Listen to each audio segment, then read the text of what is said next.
Okay, so we continue from the previous uh, class. So where we were looking at the anagrams of the word LOOK. Okay. So did you think about the way how to count the anagrams of LOOK and why is it different from that of LOCK? And if you have solved it, very good. Otherwise, we have to wait a little more before we look at this counting. Okay, so we will look at another example now. So a family from, let's say, Maharashtra decided to go for a tour. Okay, so for their vacation. So when they were thinking about this, they decided, okay, either we can go to Kashmir or we can go to Kerala. Okay, so the either the southmost or the northmost part of India, maybe, right? And both are like very beautiful, beautiful states and very nice places to see. And then they said, okay, in Kashmir we can, we have 9 possible interesting places we found, and then out of these 9 places, maybe we can visit 4, right? With our budget, we can visit 4 of these places. Or we can go to Kerala, where we found 10 interesting places, and maybe we can go to 5 out of these places. Okay? So these are our choices. So we can either go to 4 places out of these 9 interesting locations that we shortlisted, or any of the 5 locations in Kerala out of the 10 places we have shortlisted. Now the question is that how many different itineraries we can they can come up with. Right, so finally they have not yet decided, but suppose they are going to decide, right? It can be any of this, right? Because they don't have maybe a preference, but they or depending on their preference they choose one of these, but which one is it, right? So what are the possible options that we have for their itinerary? So itinerary means that there is the order is important, right? The way that they are going to visit, like for example, if you are visiting, let's say, 3 cities, right? Going A, then to B, and then going to C is different from going to A, then to C, and then to B, or from B, A, and C, because the travel tickets and bookings of the hotels, etc., are going to be different. So the itineraries are going to be different depending on the order in which they are going to visit. Now, how do you find out the number, right? So here we are going to use 2 different principles, right? We have both the addition principle and the product rule, right? So these 2 principles we can use because, for example, if you take the first part alone, right, going to Kashmir and visit 4 out of the 9 places, right, we know how to find it, right? So out of the 9 places, I want to select the order in which I am going to visit the 4. So how do I do this? So out of the 9, I can choose any of the 4, right, places. So the first place I am going to visit, I can be any of the 9 places. The second place I am going to visit can be any of the remaining 8 places. The third place is going to be any of the 7 places, and the last place I am going to visit in Kashmir can be any of the 6 places.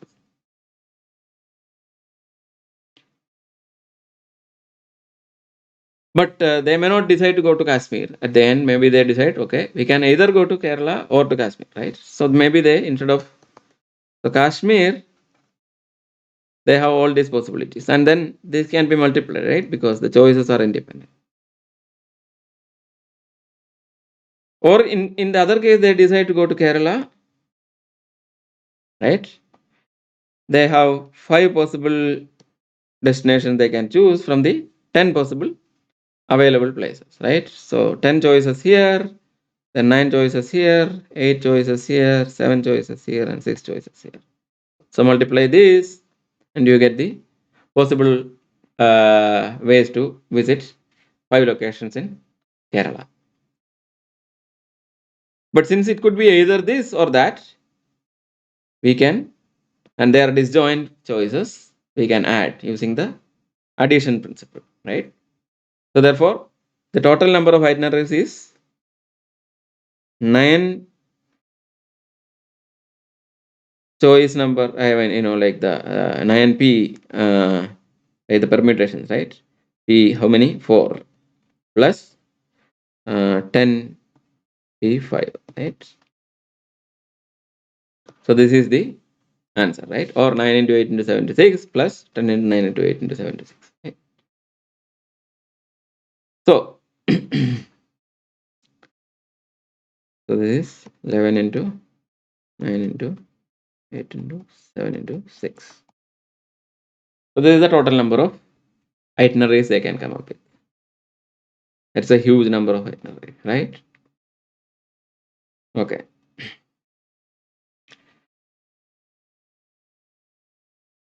Now, here is another question. So I have 8 different cowrie shells. Okay. So cowrie shells you might have seen, this kind of very beautiful, very nicely shaped small shells that you get from the sea. And they have a distinctive face, like it comes. I don't know how to draw, okay, but I am sure that you can figure out. So there are this, or you can search in Google and find out what are cowrie shells. So look at the cowrie shell. You can see it's a distinct face, right? It has a nice rounded face and a flat face. Now, I want to make a necklace out of this cowrie shells. It used to be the fashion in the prehistoric eras. People, or even not necessarily prehistoric. Even nowadays, people started using it, but it used to be very the only things available. Before people have invented gold and things like that. So but they still you can make necklaces without using gold. So now we want to use necklace. We want to make necklace using these 8 different cowrie shells, but they are of different colors. Okay, so they come in different colors. Now, how many ways you can make this necklace? Because the order, the way you keep can be different. It looks different, right? But we assume that the faces of the shells must all face the same way, right? I don't want to put one shell this way and the other one this way, etc., like this, or even one like this and one like this, right?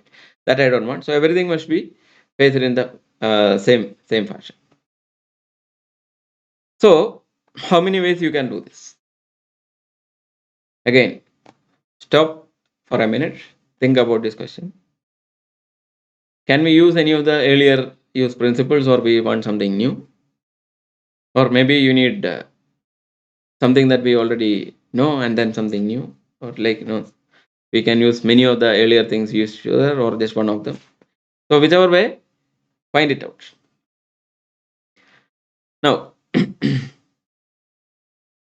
suppose suppose we were using so this is the structure of a necklace, let's say, right? So you have the why is it not okay?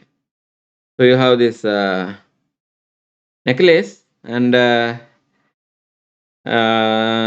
you can put 8 of the different cowrie shells here, right, in a particular fashion.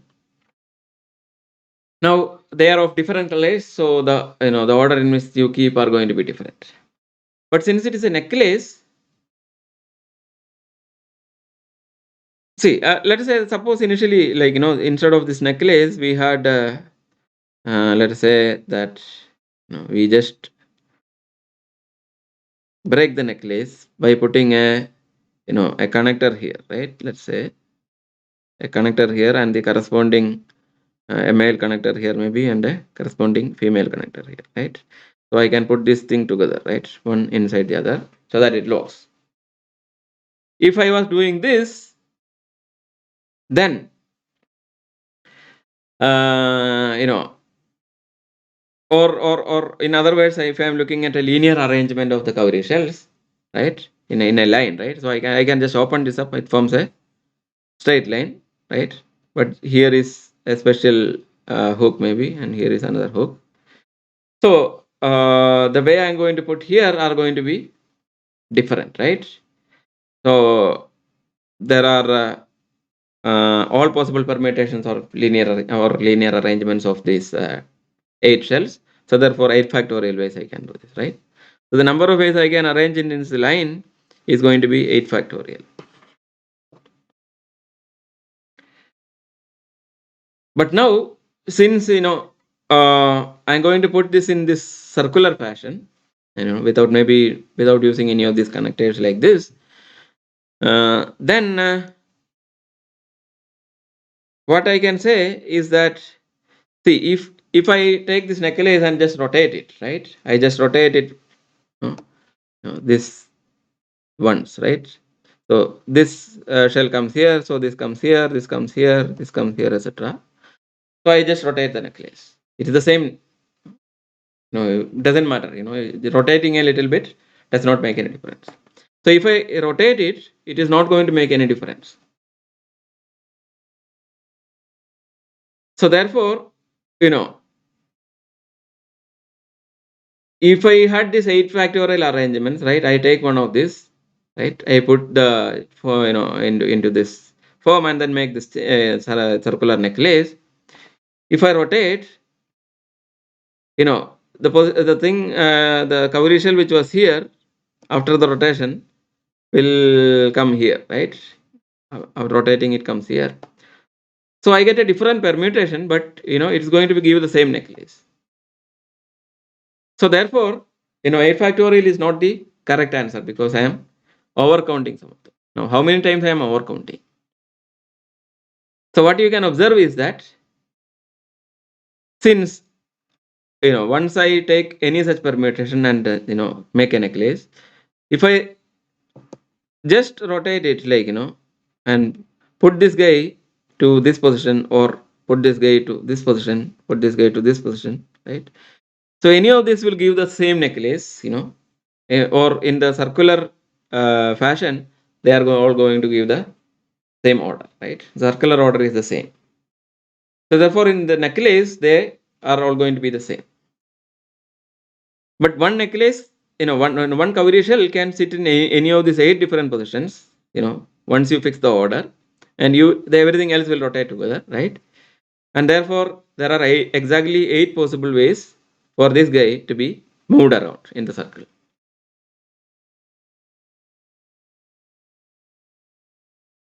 Therefore, out of these 8 factorial arrangements, 8 of them are going to be giving the same circular order.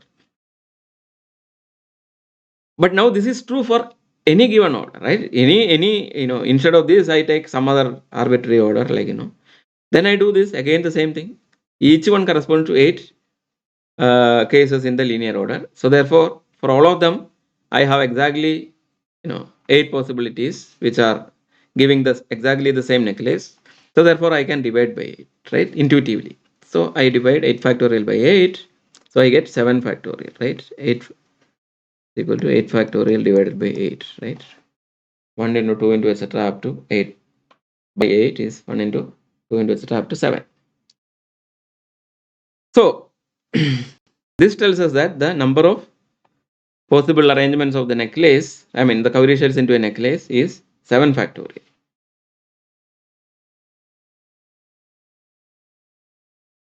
And what we use here is so we use 2 principles, right? We used the product rule, and then we use something, some observation to be able to divide. Now, how did we divide? What allowed us to do the division? So let us make it precise. So let us consider 2 sets, S and T, both are finite sets, and consider a function, let's say f, which maps from T to S. Okay, we call the function f to be D to 1 function, where D is a positive integer. If for every element S, let's say in S, exactly D elements of T, D elements of the capital T, right, has f of that element is equal to S, right? Their image is going to be S for exactly T elements. So with respect to the function, exactly d inverse elements, each element in S has. Then it's called a D to 1 function. Here is an example of a 2 to 1 function to make it more clear. If you have not seen this, math students of course know this already. If you have not taken math courses, maybe you are not familiar with the terminology. So here you have one element of S and correspondingly exactly two elements, right? According to F. Similarly, for this element, I have these two elements. For this guy, I have exactly these two.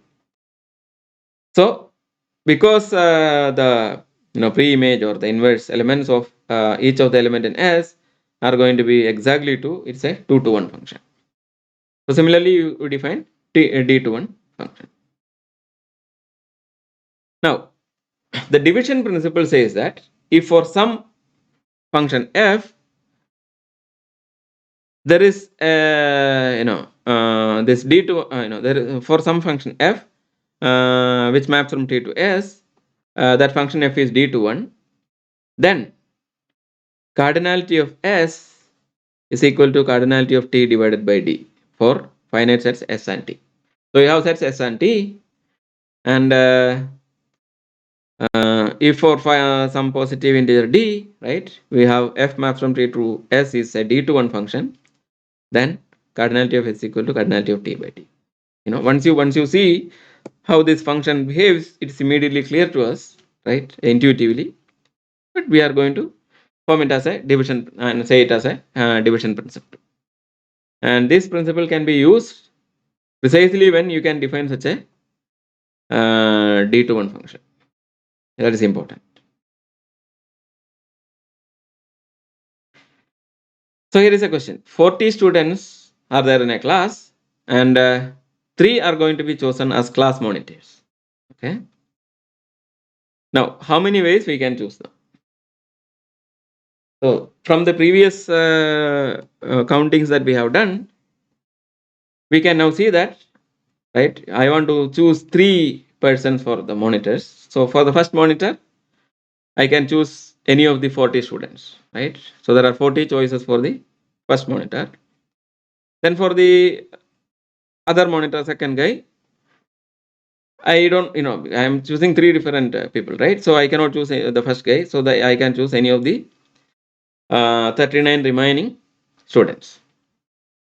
Now, once I choose the 39, the second person out of the 39, then the third person can be chosen other than the first two, right? So there are 38 choices. And these choices are independent, right? So therefore, 40 into 39 into 38 ways I can choose these 3 guys, right? Is it correct? So if you don't think it is correct, how do you improve the answer? Or if you think it is correct, think it about it again and see whether there is something that we are missing. Okay. So now the argument is incorrect because we count the same 3 persons more than once, right? For example, when you look at, let's say, persons A, B, and C, right? So the first person to be chosen as the first monitor was, let's say, A. The second person chosen was B, and the third person chosen was C. In another choice, we could have chosen, let's again, A as the first person, C as the second person, and B as the third person, and we will still get the same 3 A, B, C as the monitors, right? Similarly, I could have B as the first choice, right? C as the second choice, and A as the third choice. We will still get the 3 guys as the monitors because we didn't distinguish between the positions of the monitors, right? We just said there are exactly three class monitors we are going to choose. We did not say that one guy is superior to the other, or one guy has higher rank than the other. Nothing like that, right?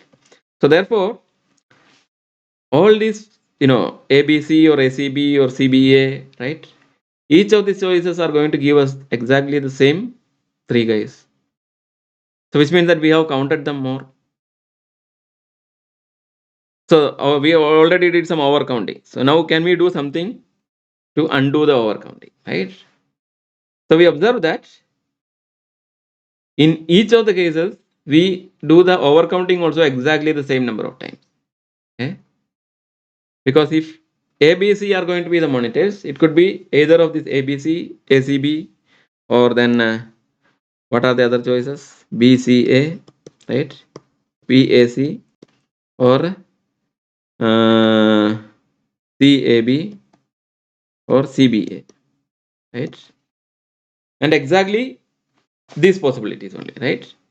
Any other choice of any other choice of order, right? All the people will not give exactly these three guys. So therefore, to choose the three guys, we have we have counted them in how many times? 1, 2, 3, 4, 5, and 6 times. So 6 times we have overcounted the same triplet of people, right? And one can think about a little bit and see that for every triplet this is true because ABC were arbitrary, right? So therefore, we have a D21 function. If you want to define formally the sets and all, you can do it. I will skip that part, but think about it and try to define it. It would be a nice way to see. So we have this function, and therefore we can use the division principle and say that since we counted this 40, where is that? 40 into 39 into 38, and every triplet we counted exactly 6 times. I can divide by 6 now, right? So this is going to be the number of ways to choose the 3 class monitors. Okay.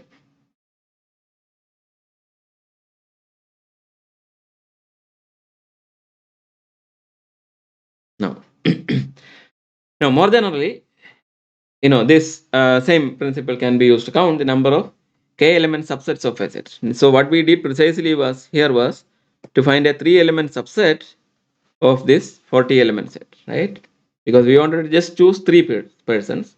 So that was a 3 element subset. But what we did was to basically count the 3 permutations and then we divided by 6, right? But in general, what we can do is that we can count the k permutations, okay? And once you do the count the k permutations, we observe that the k permutations of a fixed set are going to be exactly k factorial, right? And once you have any of this k factorial, they will all give the same set.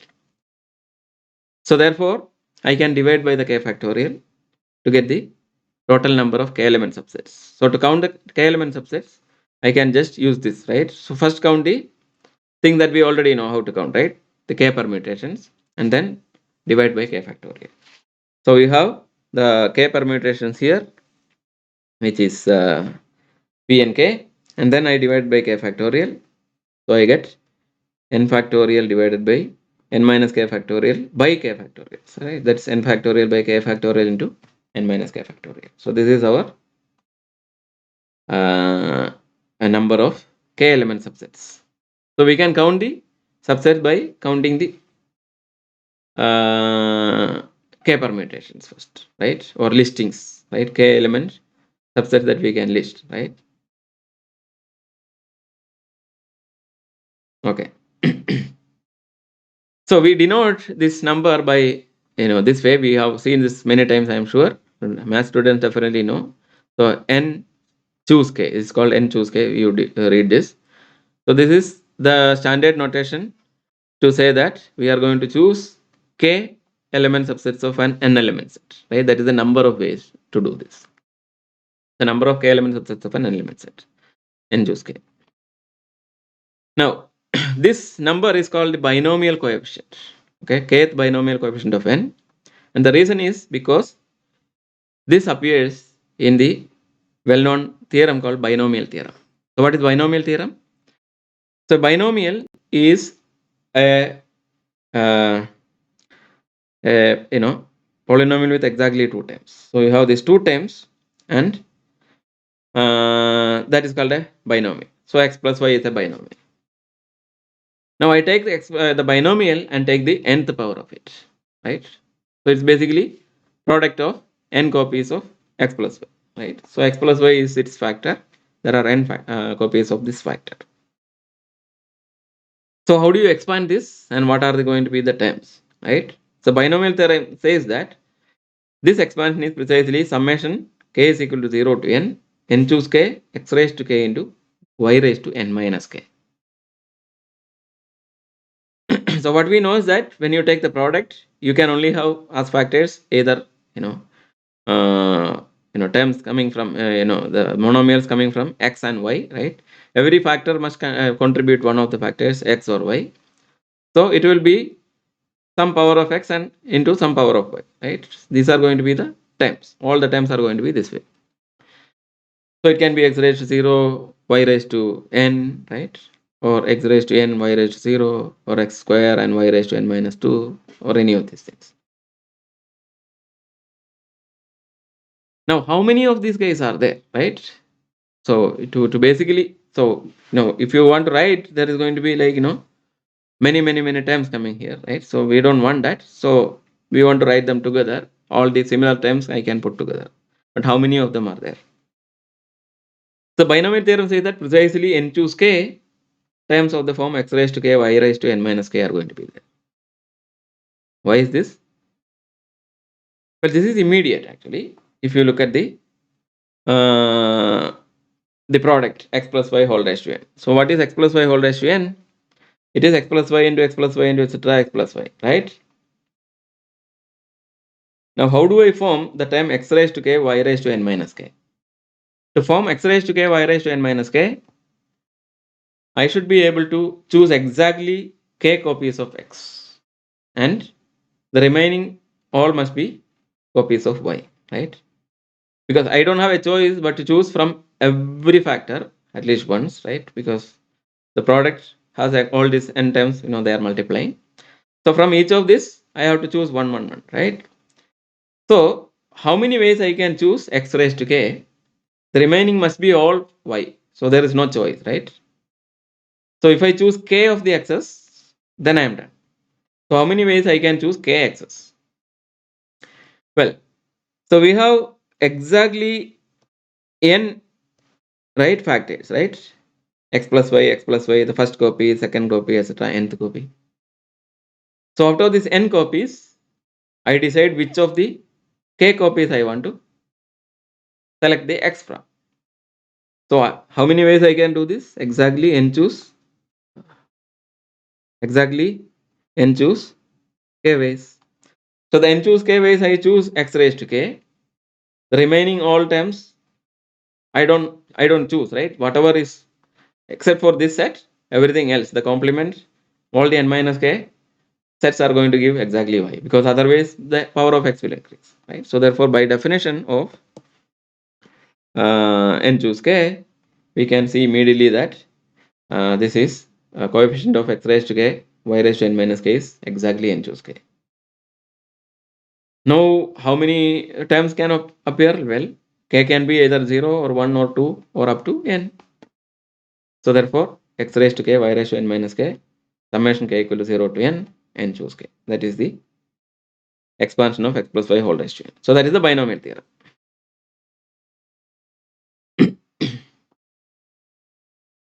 Now, we already saw n choose k and its definition, right?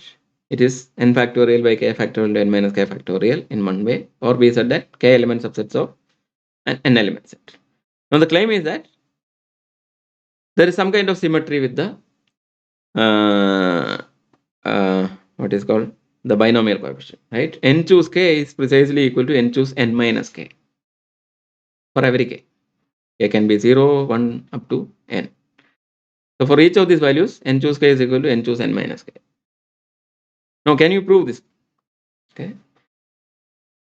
So there is the standard proof. You can use the algebraic proof. Very easy, right? How do you do that? N choose k is n factorial by k factorial into n minus k factorial, right? This is n choose k. What is n choose n minus k? n choose n minus k is, well, again n factorial by n minus k factorial, right? Whatever is, n choose that number, that factorial, and n minus that number, right? N minus k factorial. What is n minus k? It's again k. So it is k factorial. So this is n factorial by k factorial into n minus k factorial. These two are equal, right? The same thing. So therefore, n choose k is equal to n choose n minus k. So that is a very easy proof, but we don't want that, right? We don't want anything easy. But the reason we don't want this is that this tells us nothing new that we don't know so far, right? It doesn't explain why they must be the same, right? It tells, from the algebraic requirement, it must be the same by the definition. But intuitively, why this happens, it doesn't tell us, right? So therefore, we look at combinatorial proofs. So in combinatorics, we look at combinatorial proofs because that in many times will give you other intuitions, okay, of why things must be the way it is. So for that, we try to look at combinatorial proofs. So when I ask questions, sometimes I will say that give a combinatorial proof, right? You might have a direct algebraic proof, but we don't want that. We will look at some other argument, combinatorial arguments, why the set that we are talking about here that we are going to count, and the set that we are going to look at there, which we are also going to count, must all have the same number of elements, right? They are talking about two distinct sets maybe, but they must have the same number of elements. And what is the reason? This is what we want to explain by using combinatorial argument. And that also tells us why they must have the same number of elements, right? So here is a combinatorial argument for the same question. So why n choose k is equal to n choose n minus k? Well, what is n choose k? By definition, n choose k, right? N choose k is the number of k element subsets, right? Number of k element subsets of an n element set. When I write n set, it is an n element set. Now, given a set, let us say that given a set, let's say ABC. Okay. ABC. Suppose I want to form a subset, right? I want to form a subset A. So one thing I can do to form a subset is by taking this and then selecting the element A, right? Choosing the element A and form the subset A.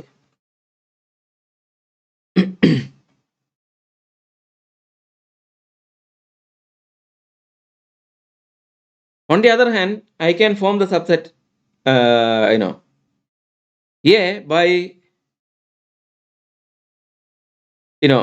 choosing the other elements of the set, let's say B and C, and removing that from the set, right?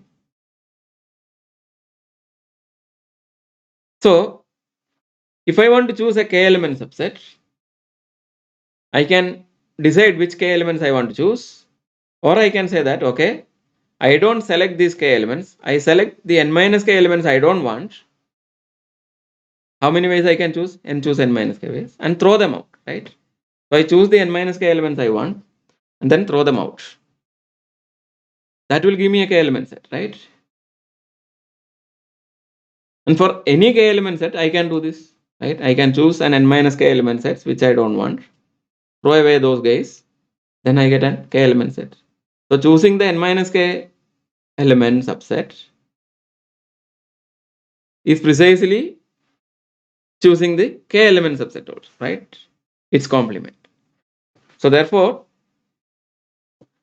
n choose k must be equal to n choose n minus k, right? N minus k. Because choosing a subset is equal to choosing its complement. And that is the reason why they must be the same. Here we are precisely doing that.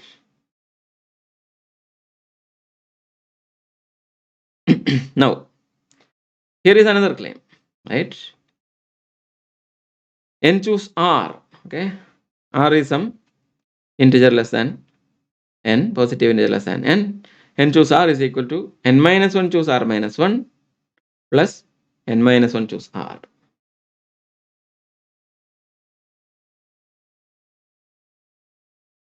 Okay, so n choose r is equal to n minus 1 choose r minus 1 plus n minus 1 choose r. As we said, we can always find an algebraic proof here, right? Again, try to write down these two things, right? Then cancel out the terms and then put them together nicely. You should be able to reduce it to n choose r. But again, that does not tell us anything new. But now let us look at a combinatorial proof for the same thing. So why n choose r must be equal to n minus 1 choose r minus 1 plus n minus 1 choose r. Again, if you can find out your own argument for this, you should do that first. So stop this, think for some time, try to find out a combinatorial proof. Why this quantity n choose r, which counts the r element subsets of an n element set, must be equal to the r minus 1 element subsets of an n minus 1 element set plus r element subsets of some n minus 1 element set. Okay, why this must be equal? Okay, so here is our combinatorial proof. I choose the n element set that that I have, right? So I have this big n element set, and then out of which I look at some particular element of the set, let us say x. Okay? So x is some element of the set that we are looking at n. Now, on the left hand side, what we see is that we are looking at r element subsets of the n element set, right? So on the left hand side, you have n choose r is r element subsets of an n element set, right? Now, when I look at the r element subsets, I look at the subset and see whether this subset contains the element x or not. Okay. So the special element that I just marked it down, right? That element x, I look at the given r element subset contains the element x or not. Now, some of the subsets might all contain the element x, right? So this is x. So all the subsets that we are going to look at, right, in this basket are all the elements, all the subsets are element subsets which contain the element x. Then of course, there could be several subsets, R element subsets which does not contain x. Okay, so these are the guys which does not contain x. No x inside, right? My n and x sometimes look the same. So maybe just raise it. And then write it as, let's say, x is not in this set, right? So this is x is belonging to the set. So here we have the R element subsets where x is not a member, and here we have the R element subsets where x is a member. Now what I do is that I remove x from this set. Okay, I remove x from this set. Then what do I get? I get r minus 1 element subsets, right? But all these r minus 1 element subsets are the subsets of the set that we started with without the element x, right? Which is an n minus 1 element set. So therefore, there is precisely n minus 1 choose r minus 1 such subsets, right? Because I take the x away from the set, I get an n minus 1 element set. I form the r minus 1 element subsets. Any of them I take, I add x, I get an, because x is not there, I can add x. So I get add x and I get an r element subset of the original set that we started with, right? So these guys are all going to be precisely n minus 1 choose r minus 1.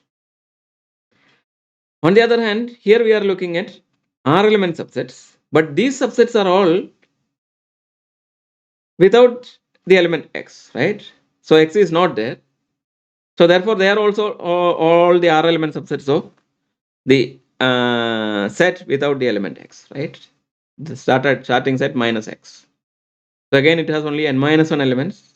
So all the r element subsets without x are going to be present in n minus 1 choose r ways.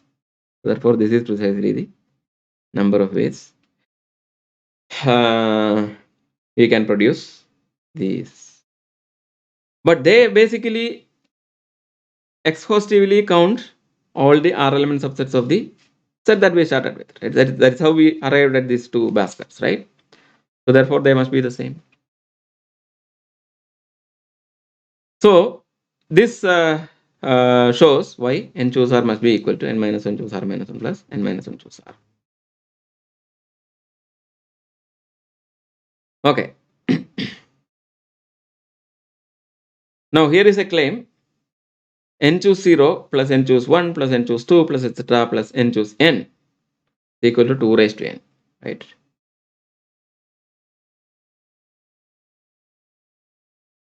So think about this and try to find your own proof. There are many ways to find proof. Okay. So think about this question. Try to come up with your own proof. How many proofs you can come up with? You let me know.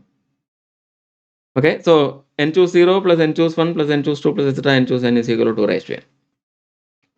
So here are two proofs I am going to give. First proof is by using binomial theorem that we just studied. So we have the binomial theorem, which is x plus y whole raised to n. Summation k is equal to 0 to n choose k, x raised to k, y raised to n minus k. So how do you prove this equality using binomial theorem? Well, I just substitute x equal to 1 and y is equal to 1. So if x and y are equal to 1, then on the left hand side I get 1 plus 1 whole raised to n, which is 2 raised to n, right? Which is the right hand side here. Or what is on the right hand side? Well, x has become 1, right? So therefore 1 raised to k is 1. Y has become 1, so 1 y raised to n minus k is also 1. Therefore these two becomes 1, right? So I get k is equal to 0 to n choose k, which is n choose 0 plus n choose 1 plus etc. n choose n. So therefore this proves the identity. Okay. Now, what is the proof 2? Proof 2, well, n choose k is the number of k element subsets of an n element set, right? So that is what it counts, right? N choose k counts the number of k subsets of an n set. Now, what is on the left hand side of the identity, right? So it has n choose 0, which counts the 0 element subsets of an n element set, which is the empty set, right? Namely, it's going to be 1 always. And n choose 1, which is the 1 element subsets, the 2 element subsets, etc., the n element subsets, right? So we are going to count the subsets of an n element set looking at its cardinality, right? So by looking at the cardinality, if it is 0 or 1 or 2 or etc. up to n, there are only these n plus 1 possibilities. So we look at count then separately looking at the cardinality, I get n choose 0 plus etc. n choose n. But what are the number of subsets of an n element set? Well, that is 2 raised to n, because how do we form a subset, right, of a set, right? You have 1, 2, 3, etc. up to n elements, right? How do you form a subset? Well, to form a subset, I just decide for each element whether it is going to be there in the subset or not, right? So I will say that, okay, this guy, right, element 1 is going to be there or not. So it is yes or no, right? Element 2, again, yes or no, right? Two choices. Element 3, two choices. Element n, two choices, yes or no, right? So for each of the n guys, I have exactly two choices to form a subset, whether to put it in the subset or not, throw it out, right? So because of this, I have 2 into 2 into 2 into n, just 2 raised to n choices. So that also counts the number of subsets. This counts them all together. This one counts them by separately by the cardinality. So both must be the same. Therefore, the identity is clear. Okay? So think of other proofs of this.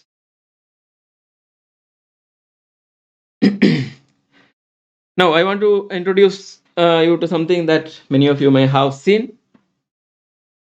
So this is Pingala's Meru Prastara. Okay?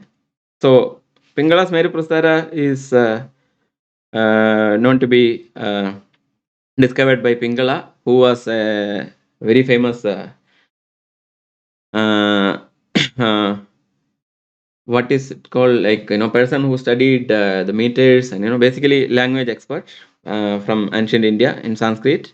He has written some book called Chanda Sutra. Okay, so it basically talks about the meters, right? Poetry, right? So regarding the poetry, so there are many vrtas and things like that. So vrtas are basically the meters, and he wrote a it's called Chandas in Sanskrit. So it's called Chanda Sutra, basically. So there you do a lot of mathematics, right? To basically to find out how many possible meters are there, of a particular length, right? What are the things that you allow? So all these things you can count. There is a lot of mathematics there in this Chanda Sutra.